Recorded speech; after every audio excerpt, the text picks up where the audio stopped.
Paz y bien, hermanos, muy buenos días. Hoy es 6 de julio, sábado de la 13ª semana del tiempo ordinario. Escuchemos el Evangelio para hoy.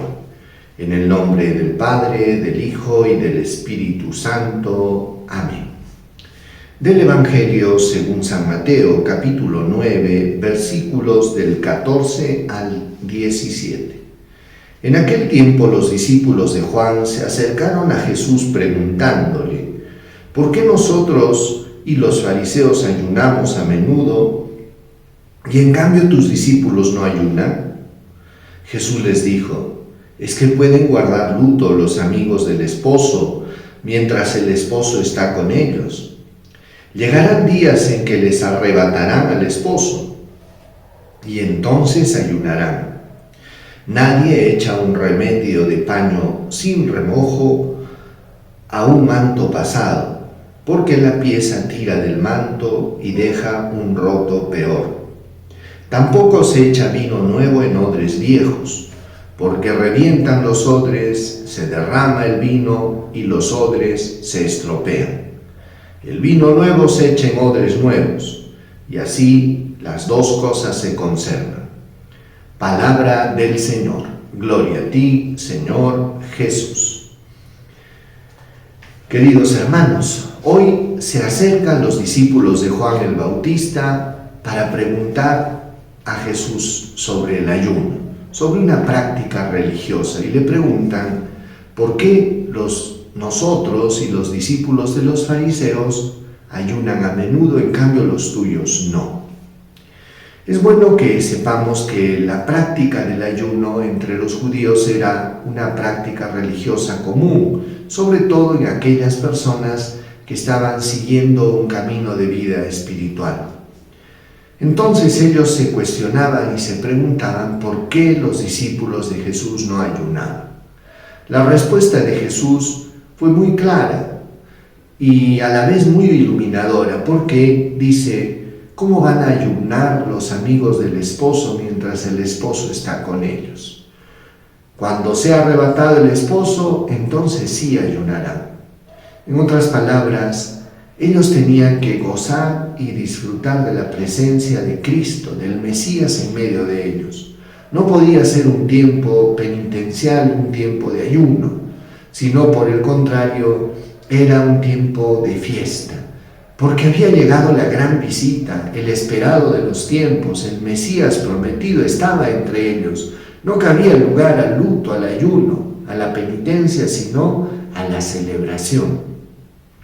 Pero esto no lo entendían, por eso que Jesús hace una comparación y dice: no se remienda un pedazo de tela vieja con un pedazo de tela nueva, porque la tela nueva encoge y dejará un agujero más grande.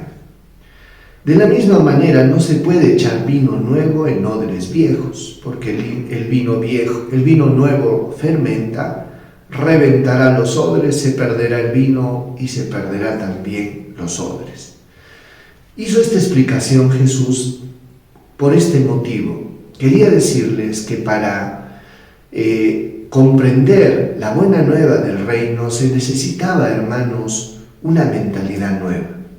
Y es que los fariseos, los judíos, estaban encerrados en una estructura mental y religiosa que les impedía abrirse a la novedad del reino de Dios traída por Jesús. Entonces, ellos se habían quedado en una práctica formal de algunas cuestiones religiosas, sin entender el fondo de las cosas. Ayunamos porque todos ayunan. ¿Cuál es la razón por la cual hago las cosas? ¿Cuál es la razón profunda por la cual yo hago esto? A veces hay muchas personas que no entienden el sentido y la razón profunda de las cosas, y tú les preguntas: ¿y por qué hacen esto? Y te responden de manera superficial: porque siempre se ha hecho así. Esto es penoso, porque esto indica que una persona no ha entendido nada. Simplemente, como un autómata, está haciendo y repitiendo cosas que otros les han dicho. Sin embargo, Jesús trataba de explicar, hermanos, esto, que necesitamos nosotros una estructura mental nueva para poder acoger la buena nueva del reino. ¿Y esto qué cosa significa? Conversión. La conversión significa metanoia, y metanoia significa cambio de mentalidad, una mentalidad nueva. No se trata solo de una práctica nueva, unas costumbres nuevas, se trata de haber cambiado profundamente mi mente y mi corazón. Por eso que la conversión, hermanos, no es solo un cambio de conducta, es un cambio profundo de corazón, de pensamiento, de criterios. Por eso la conversión, hermanos, es ante todo gracia. Es gracia porque comprender lo que Jesús nos trae es un regalo. Depende de la gracia de Dios. Convertirnos depende de la gracia de Dios. A veces uno puede asumir posturas religiosas, pero eso no quiere decir que cambió el corazón o la mente. Por eso podemos encontrarnos con personas aparentemente religiosas, con actitudes completamente mundanas, con actitudes de arribismo, de buscar puestos, honores. Y entonces uno se da cuenta que no han entendido el Evangelio, porque el Evangelio nos lleva a cambiar totalmente la mentalidad. Pidámosle al Señor, pues hermanos, que nos dé la gracia de convertirnos.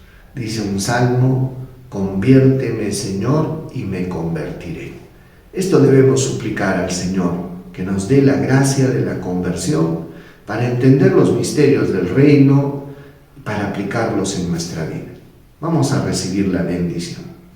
El Señor esté con ustedes y con tu espíritu. Dios Todopoderoso los bendiga, los proteja, los guarde, les muestre su rostro, les conceda salud, paz, protección y bendición. Dios los bendiga en el nombre del Padre, y del Hijo, y del Espíritu Santo. Paz y bien, hermanos. Dios los bendiga abundantemente.